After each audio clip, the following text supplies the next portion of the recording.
We're at West Edmonton Mall, Mayhem in the Mall 2014 Western Canadian Arm Wrestling Championships. We have 38 different classes of arm wrestlers competing today. Everything from youth, young youth, all the way up to older people, like masters classes. So it's a whole gamut.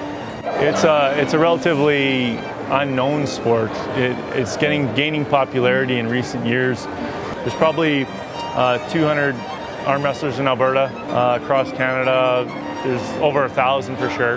There's a lot of technique that goes into arm wrestling. There's things called, there's a top roll and a hook you may have heard of. Hook is like inside when you're driving inside with your arm.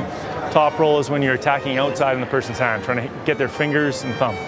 So yeah, but that's the basis of it, but there's a lot of techniques in between.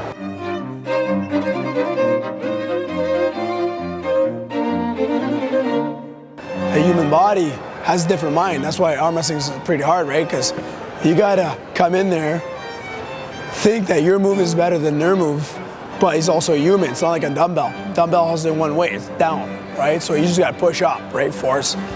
But a human, it's down, up, side, back, hand, this. There's a lot to it, right? So you gotta try and mimic everything, like side pressure, anything, front, even back. A lot of people do some everywhere you have to, right?